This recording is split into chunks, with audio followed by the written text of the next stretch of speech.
ਧੰਨ ਸ਼੍ਰੀ ਵਾਹਿਗੁਰੂ ਜੀ।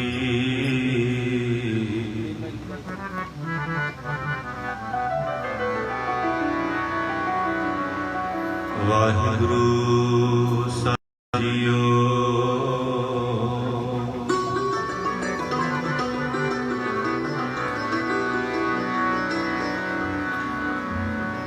ਧੰਨ ਸ਼੍ਰੀ ਗੁਰੂ ਗ੍ਰੰਥ ਸਾਹਿਬ ਜੀ ਮਹਾਰਾਜ।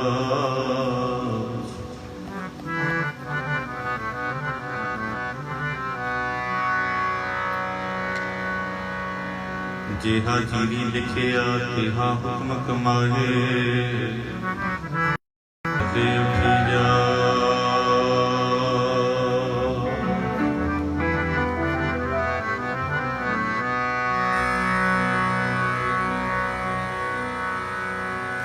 ਰਾਣਾ ਰਾਉ ਨਾ ਕੋ ਰਹੇ,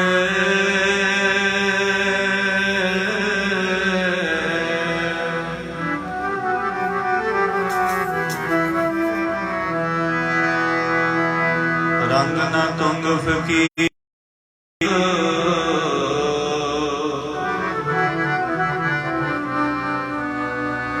ਵਾਰੀ ਆਪੋ ਆਪਣੀ,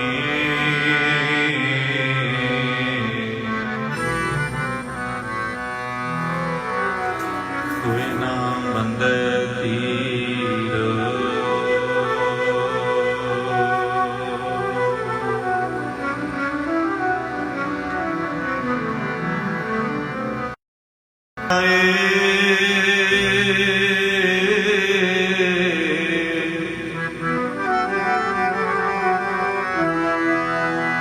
ਅੰਧ ਲਿਖੇ ਬਦਰੋ ਸੁਨੇ,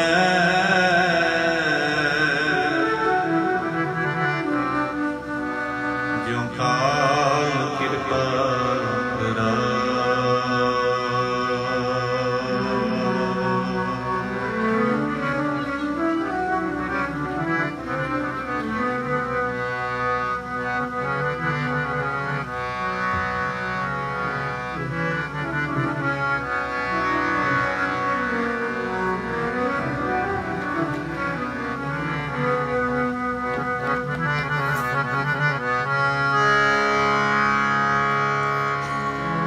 प्यारे जो संगी है तेरो,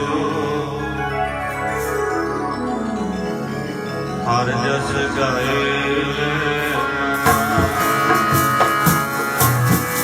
जो संगी है तेरो,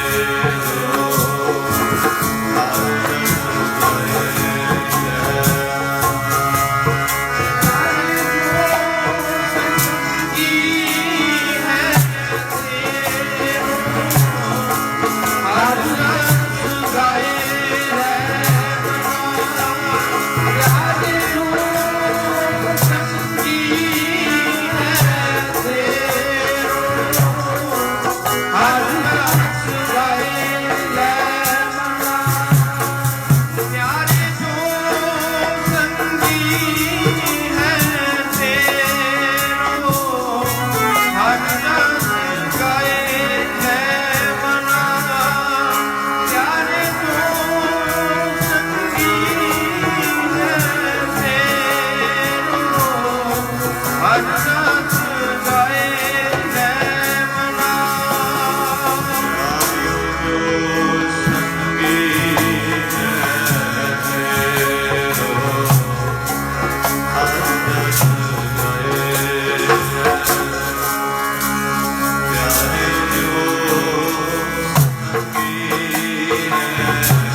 ਸਜਣ ਮੇਰੇ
ਸੱਜਣਾ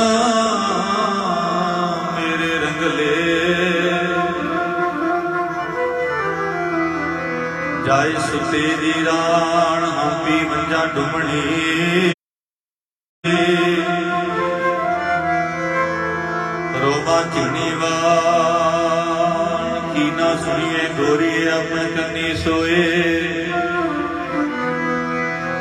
ਲੱਗਿਆ ਮੈਂ ਸਮਰੇ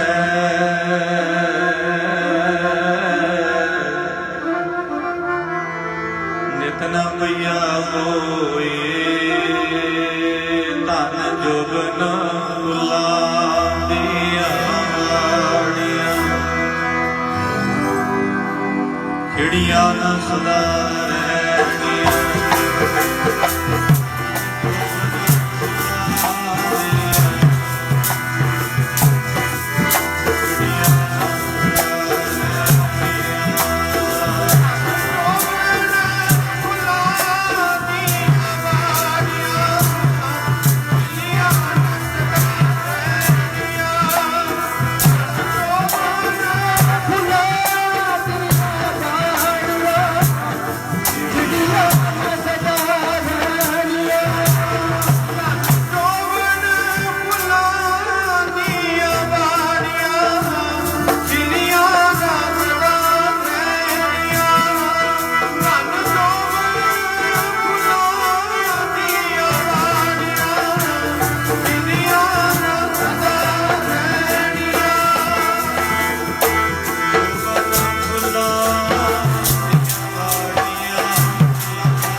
परम सत्कारयोग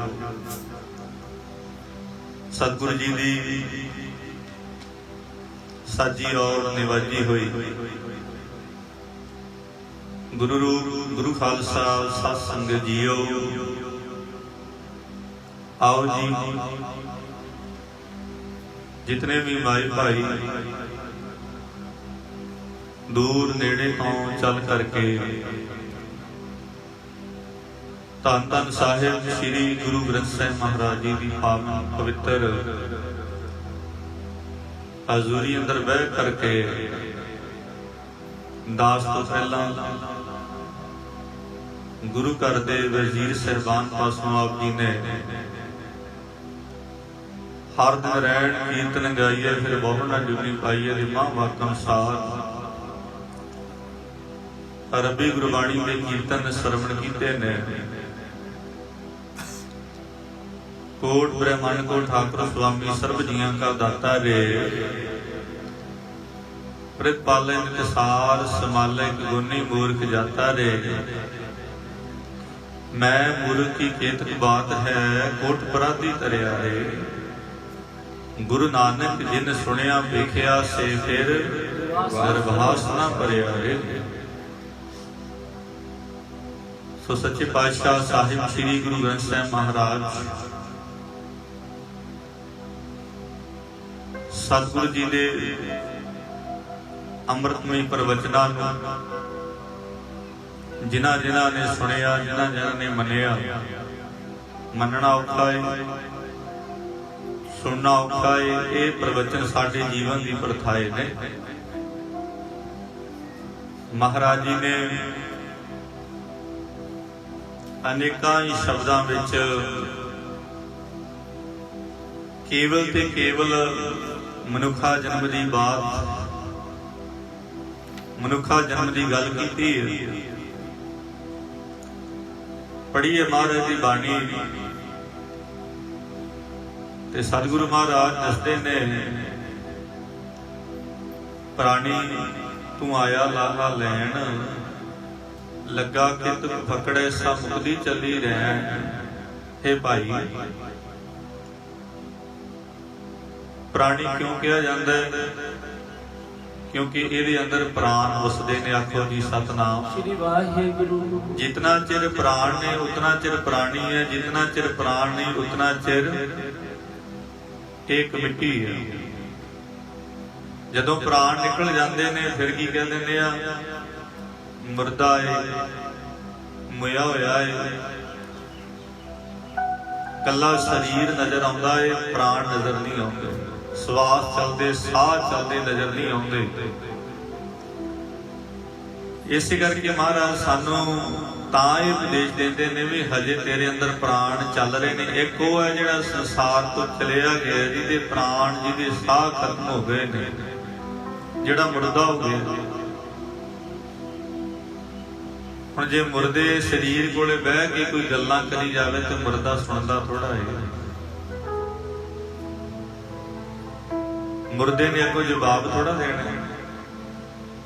मृतक शरीर है, ਉਹਦੇ ਕੋਲੇ ਬਹਿ ਕੇ ਜਿੰਨਾ ਮਰਜ਼ੀ ਰੋਈ ਜਾਓ, ਗੱਲਾਂ ਕਰੀ ਜਾਓ, ਅੱਗੋਂ ਕੋਈ ਵੀ ਜਵਾਬ ਨਹੀਂ ਆਉਣਾ। ਮਹਾਰਾਜ ਜੀ ਦੀ ਬਚਨ ਬਾਣੀ ਵਿੱਚ ਆਉਂਦਾ ਹੈ, ਕਬੀਰ ਸੂਤਾ ਕਿਆ ਕਰੇ, ਉੱਠ ਕੇ ਨਾ ਜਪੈ ਮੁਰਾਦ। ਇੱਕ ਦਿਨ ਸੋਵਨ ਹੋਏ ਕੋ ਲਾਂਬੇ ਗੌਂਡ ਪਸਾਰ। ਕਹਿੰਦੇ ਅੱਜ ਸੁੱਤਾ ਹੈ, ਤੈਨੂੰ ਯਾਦ ਨਹੀਂ ਆਉਂਦੀ। ਜਾਗ ਆ ਵੀ ਜਾਵੇ ਫਿਰ ਵੀ ਜਾਣ ਜਾਣ ਕੇ ਸੌਂਦਾ ਹੈ।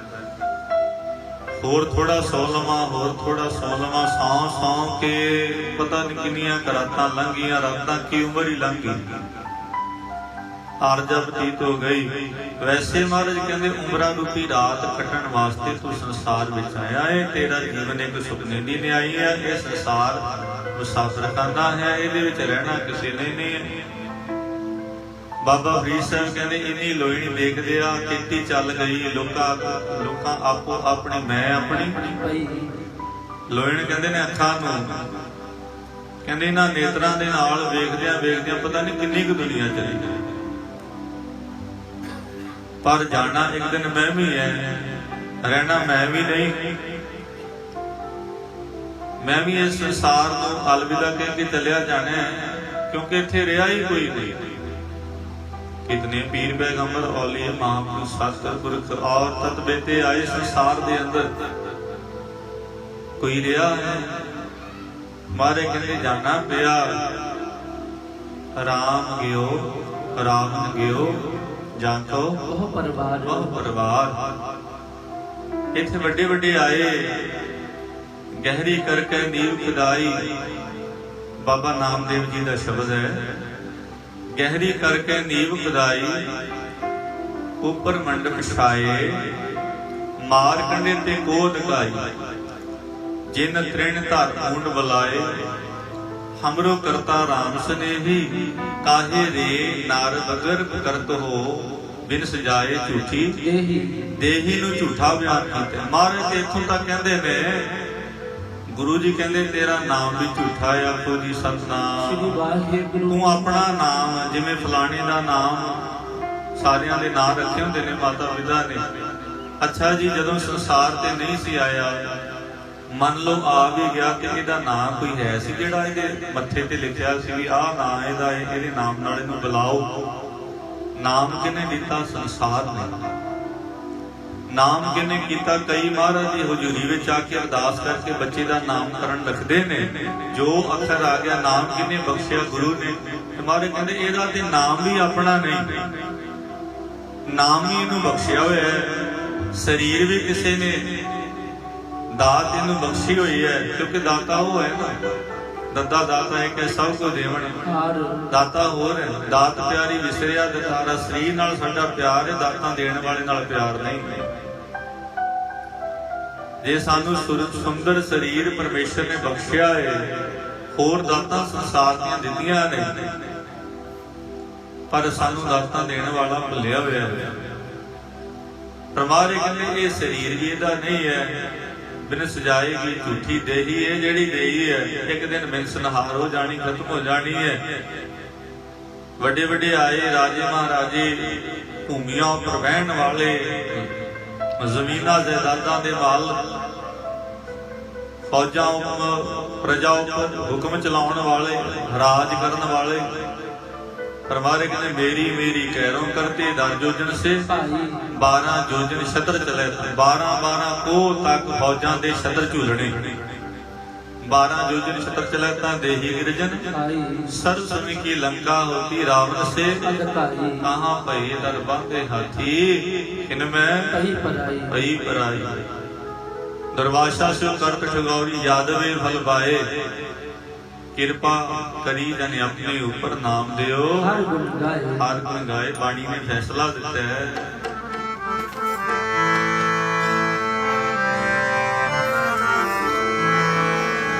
इतने आए संसार विच राजे महाराजे, बड़े बड़े फौजां दे छत्र चलाउण वाले, जिन्हां दे वेलियां विच घोड़े रथ आदि बधियां हर समय बधे रहंदे सन। उच्चे उच्चे बड़े बड़े हाथी चंगी नस्ल से। और महाराज कहते जिहदे दर ते झूलदे सी हाथी, ओ भी ना रहे इस जग।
ਮਹਾਰਾਜ ਕਹਿੰਦੇ ਘਰ ਵਿੱਚ ਕੋਈ ਪ੍ਰਾਹੁਣਾ ਆ ਜਾਏ ਨਾ, ਰਾਤ ਰਹਿੰਦਾ ਏ, ਦੂਜੀ ਸਵੇਰ ਉਹ ਕਹਿ ਦਿੰਦਾ ਵੀ ਮੈਂ ਆਪਣੇ ਘਰ ਜਾਣਾ। ਕਿਉਂ ਕਹਿੰਦਾ ਏ? ਕਿਉਂਕਿ ਉਹਨੂੰ ਪਤਾ ਹੈ ਮੇਰਾ ਘਰ ਨਹੀਂ। ਤੇ ਮਹਾਰਾਜ ਦੂਜੀ ਉਦਾਹਰਨ ਦਿੰਦੇ ਨੇ, ਕਹਿੰਦੇ ਸਵੇਰ ਹੁੰਦਿਆਂ ਹੀ ਫੁੱਲ ਖਿੜਦਾ ਹੈ, ਪਰ ਸ਼ਾਮਾਂ ਪੈਣ ਦੇ ਨਾਲ ਫੁੱਲ ਵੀ ਮੁਰਝਾ ਜਾਂਦਾ ਹੈ। ਆਖੋ ਜੀ ਸਤਿਨਾਮ ਸ੍ਰੀ ਵਾਹਿਗੁਰੂ। ਸਦਾ ਨਹੀਂ ਖੜਿਆ ਰਿਹਾ। ਬਚਪਨ ਆਉਂਦਾ ਏ, ਬਚਪਨ ਸਦਾ ਥੋੜਾ ਕਿਸੇ ਦੇ ਰਹਿੰਦੇ। ਜਵਾਨੀ ਆਉਂਦੀ ਹੈ, ਸਦਾ ਜਵਾਨੀ ਨਹੀਂ ਰਹਿੰਦੀ, ਬੁਢੇਪਾ ਆ ਜਾਂਦਾ। ਫਿਰ ਮਹਾਰਾਜ ਕਹਿੰਦੇ ਅਗਲੀ ਸਟੇਜ ਮੌਤ ਦੀ ਹੈ। ਮੌਤ ਇੱਕ ਅਟਲ ਸੱਚਾਈ ਹੈ। ਮੌਤ ਕਿਸੇ ਦਾ ਵੀ ਲਿਹਾਜ਼ ਨਹੀਂ ਕਰਦੀ। ਮੌਤ ਨੇ ਬਚਪਨ ਨਹੀਂ ਵੇਖਣਾ, ਮੌਤ ਨੇ ਜਵਾਨੀ ਨਹੀਂ ਵੇਖਣੀ, ਮੌਤ ਨੇ ਬੁਢੇਪਾ ਨਹੀਂ ਵੇਖਣਾ। ਮਹਾਰਾਜ ਕਹਿੰਦੇ ਇਹ ਅਟਲ ਸੱਚਾਈ ਹੈ। ਮਲਕਤ ਮੌਤ ਜਾਂ ਆਵਸੀ ਸਭ ਦਰਵਾਜੇ ਭੰਨ, ਤਿਨਾਂ ਪਿਆਰੇ ਭਾਈਆਂ ਅੱਗੇ ਦਿੱਤਾ ਬੰਨ। ਵੇਖੋ ਬੰਦਾ ਚੱਲਿਆ 100 ਜਣਿਆਂ ਦੇ ਕੰਨ। ਫਰੀਦਾ ਅਮਲ ਜੇ ਕੀਤੇ ਦੁਨੀ ਵਿੱਚ ਧਾਂਦਰ ਗਿਆ ਹੈ ਕੰਮ। ਚੰਦੂ ਕਹਿੰਦਾ ਗੁਰੂ ਅਰਜਨ ਦੇਵ ਪਾਤਸ਼ਾਹ ਮਹਾਰਾਜ ਨੂੰ, ਕਹਿੰਦਾ ਜੀ ਤੁਹਾਨੂੰ ਮੌਤ ਤੋਂ ਡਰ ਨਹੀਂ ਲੱਗਦਾ? ਤਤੀ ਤਵੀ ਤੇ ਮਹਾਰਾਜ ਚੰਬੜਾ ਲਾ ਕੇ ਬੈਠੇ ਨੇ। ਕੋਈ ਤੁਹਾਡਾ ਸਹਾਈ ਨਹੀਂ ਹੈ, ਮੌਕੇ ਦੀ ਸਰਕਾਰ ਤੁਹਾਡੇ ਖਿਲਾਫ ਹੈ, ਬਚਣ ਦਾ ਕੋਈ ਸਾਧਨ ਨਜ਼ਰ ਨਹੀਂ ਆਉਂਦਾ, ਕੋਈ ਹਾਮੀ ਨਹੀਂ ਤੁਹਾਡੀ ਭਰਦਾ। ਰਾਜੇ ਅੱਗੇ ਕੌਣ ਬੋਲੇ? ਤੁਹਾਨੂੰ ਮੌਤ ਦਾ ਡਰ ਨਹੀਂ ਆਉਂਦਾ। ਪਰ ਹੁਣ ਇੱਥੇ ਡਿਫਰੈਂਸ ਹੈ, ਫਰਕ ਹੈ। ਮਨਮੁਖਾਂ ਦੀ ਮੌਤ ਵਿੱਚ ਡਿਸੀਜਨ ਮਹਾਰਾਜ ਦੀ ਬਾਣੀ ਵਿੱਚ ਦਿੱਤਾ ਹੋਇਆ ਹੈ, ਫੈਸਲਾ ਮਹਾਰਾਜ ਨੇ ਕੀਤਾ ਹੋਇਆ ਹੈ। ਮਹਾਰਾਜ ਕਹਿੰਦੇ ਦੁਨਿਆਵੀ ਮੌਤ ਕੌਣ ਮਰਦਾ ਹੈ, ਤੇ ਇੱਕ ਸਾਧ ਸੰਗਤ ਗੁਰਮੁਖਾਂ ਵਾਲੀ ਮੌਤ ਹੈ, ਕੌਣ ਮਰਦਾ? ਮਹਾਰਾਜ ਕਹਿੰਦੇ ਗੁਰਮੁਖ ਆਵੇ ਜਾਏ ਨਿਸੰਗ। ਮੌਤ ਗੁਰਮੁਖ ਨੂੰ ਵੀ ਆਉਂਦੀ ਹੈ, ਮੌਤ ਇੱਕ ਦੁਨਿਆਵੀ ਬੰਦਾ ਵੀ ਮਰਦਾ ਹੈ। ਪਰ ਫਰਕ ਕੀ ਹੈ? ਇਹ ਸਾਰਾ ਰੀਜ਼ਨ ਗੁਰੂ ਜੀ ਨੇ ਬਾਣੀ ਵਿੱਚ ਸਾਨੂੰ ਬੜੇ ਪਿਆਰ ਨਾਲ, ਸੁਚੇਤ ਸੋਹਣੇ ਢੰਗ ਦੇ ਨਾਲ ਜਗਾ ਕੇ ਮਨ ਨੂੰ, ਉੱਥੋਂ ਤੱਕ ਸਾਡਾ ਮਨ ਜਾਗੇਗਾ ਨਹੀਂ ਜਿੱਥੋਂ ਤੱਕ ਅਸੀਂ ਸੁਚੇਤ ਨਹੀਂ ਹੋਵਾਂਗੇ, ਬਾਣੀ ਦੀ ਵਿਚਾਰ ਨਹੀਂ ਕਰਾਂਗੇ, ਬਾਣੀ ਨੂੰ ਸਮਝਾਂਗੇ ਨਹੀਂ, ਧਿਆਨ ਪੂਰਵਕ ਹੋ ਕੇ ਸਰਵਣ ਨਹੀਂ ਕਰਾਂਗੇ। ਤੇ ਸਾਧ ਸੰਗਤ ਮਾਰੇ ਕਹਿੰਦੇ ਗੁਰੂ ਅਰਜਨ ਦੇਵ ਪਾਤਸ਼ਾਹ ਕਹਿੰਦੇ ਚੰਦੂ, ਗੁਰੂ ਜੀ ਕਹਿੰਦੇ ਮੌਤ ਕੋਲੋਂ ਉਹਨਾਂ ਨੂੰ ਭੈ ਆਉਂਦਾ, ਉਹਨਾਂ ਨੂੰ ਡਰ ਆਉਂਦਾ ਜਿਨ੍ਹਾਂ ਦੇ ਹਿਰਦੇ ਵਿੱਚ ਨਾਮ ਨਹੀਂ। ਆਖੋ ਜੀ ਸਤਿਨਾਮ ਸ੍ਰੀ ਵਾਹਿਗੁਰੂ। ਜਿਨ੍ਹਾਂ ਦੇ ਹਿਰਦੇ ਵਿੱਚ ਪਰਮਾਤਮਾ ਦੀ ਬਾਣੀ ਨਹੀਂ ਹੈ। ਮਹਾਰਾਜ ਕਹਿੰਦੇ ਮੈਨੂੰ ਕਿਸੇ ਦਾ ਡਰ ਨਹੀਂ ਹੈ, ਕਿਸੇ ਦਾ ਭੈ ਨਹੀਂ ਹੈ, ਮੌਤ ਵਾਲਾ ਭੈ ਤੇ ਹੈ ਹੀ ਨਹੀਂ। ਤੇ ਮਹਾਰਾਜ ਕਹਿੰਦੇ ਨਿਰਭਉ ਜਪੈ ਸਗਲ ਭਉ ਮਿਟੈ। ਨਿਰਭਉ ਪਰਮਾਤਮਾ ਨੂੰ ਜਪਣ ਵਾਲਿਆਂ ਦੇ ਸਾਰੇ ਭੈ ਖਤਮ ਹੁੰਦੇ ਨੇ। ਜਮ ਭੈ ਮੌਤ ਭੈ, ਨਾ ਉਹਨਾਂ ਨੂੰ ਜਮਾਂ ਦੀ ਮਾਰ ਦਾ ਡਰ ਹੈ, ਨਾ ਉਹਨਾਂ ਨੂੰ ਮੌਤ ਦੇ ਕਾਲ ਦਾ ਡਰ ਹੈ। ਤੇ ਮਹਾਰਾਜ ਕਹਿੰਦੇ ਮੌਤ ਦਾ ਪਤਾ ਨਹੀਂ ਹੈ ਕਦੋਂ ਆ ਜੇ, ਕਿੱਥੇ ਆ ਜੇ, ਕਿਵੇਂ ਹੋ ਜੇ, ਕਿਆ ਜਾਣਾ ਕਿ ਮਰੇਂਗੇ ਕੈਸਾ ਮਰਨਾ ਹੋਏ। ਜੇਕਰ ਸਾਹਿਬ ਮਨ ਨਾ ਵਿਸਰੇ ਤਾਂ ਸਹਿਲਾ ਮਰਨਾ ਹੋਏ। ਤੇ ਬਾਬਾ ਕਬੀਰ ਸਾਹਿਬ ਕਹਿੰਦੇ ਕਬੀਰ ਮੋਹਿ ਮਰਨੇ ਕਾ, ਕਹਿੰਦੇ ਮੈਨੂੰ ਮਰਨ ਦਾ ਚਾਅ ਹੈ। ਕਿਉਂ? ਸਾਡੇ ਸਾਰਿਆਂ ਦੇ ਨਾਂ ਦੁਆਰੇ ਪ੍ਰਗਟ ਨੇ ਦਸਵਾਂ ਗੁਪਤ ਰਖੀਜੈ। ਗੁਰੂ ਅਮਰਦਾਸ ਮਹਾਰਾਜ ਕਹਿੰਦੇ ਜਦੋਂ ਅਸੀਂ ਮੈਡੀਟੇਸ਼ਨ ਕਰਾਂਗੇ, ਸਿਮਰਨ ਕਰਾਂਗੇ, ਅਭਿਆਸ ਕਰਾਂਗੇ, ਉਹ ਗੱਲ ਵੱਖਰੀ ਹੈ। ਜਿਹੜੇ ਕਹਿੰਦੇ ਜੀ ਨਾਮ ਜਪਣ ਦਾ ਕੀ ਫਾਇਦਾ ਹੈ, ਜਿਨ੍ਹਾਂ ਜਪਣਾ ਨਹੀਂ ਉਹਨਾਂ ਨੇ ਬਹੁਤ ਕੁਝ ਕਹਿਣਾ। ਪਰ ਜਿਹੜੇ ਜਪਦੇ ਨੇ, ਕਿਉਂਕਿ ਸਾਨੂੰ ਜਿਹੜੀ ਜੁਗਤੀ ਹੈ, ਸਾਨੂੰ ਜਿਹੜੀ ਇਹ ਬਖਸ਼ਿਸ਼ ਹੈ, ਧੰਨ ਸੰਤ ਬਾਬਾ ਦਲੇਲ ਸਿੰਘ ਜੀ ਮਹਾਰਾਜ ਸ਼ਾਹਬਾਦ ਵਾਲੇ ਮਹਾਂਪੁਰਖ ਦਾਸ ਨੇ ਉਹਨਾਂ ਦੀ ਸ਼ਰਨ ਵਿੱਚੋਂ ਰਹਿ ਕੇ ਬਹਿ ਕੇ ਇਹ ਜੁਗਤੀਆਂ ਪ੍ਰਾਪਤ ਕੀਤੀਆਂ। ਤੇ ਮਹਾਂਪੁਰਖਾਂ ਦਾ ਜਿਹੜਾ ਜੀਵਨ ਹੈ ਨਾਮ ਨਾਲ ਭਰਿਆ ਹੋਇਆ। ਤੇ ਰਹੋ ਵਿਚਾਰ ਸਾਧ ਸੰਗਤ, ਜਦੋਂ ਅਸੀਂ ਨਾਮ ਸਿਮਰਨ ਬਾਣੀ ਨਹੀਂ ਪੜਾਂਗੇ, ਅਭਿਆਸ ਸਾਧਨਾ ਕਰਨੀ ਬੜੀ ਜ਼ਰੂਰੀ ਹੈ। ਜਿਹਦੀ ਸਾਧਨਾ ਨਹੀਂ ਹੈ ਸੰਗਤ ਵਿੱਚ ਬਹਿ ਨਹੀਂ ਸਕਦਾ।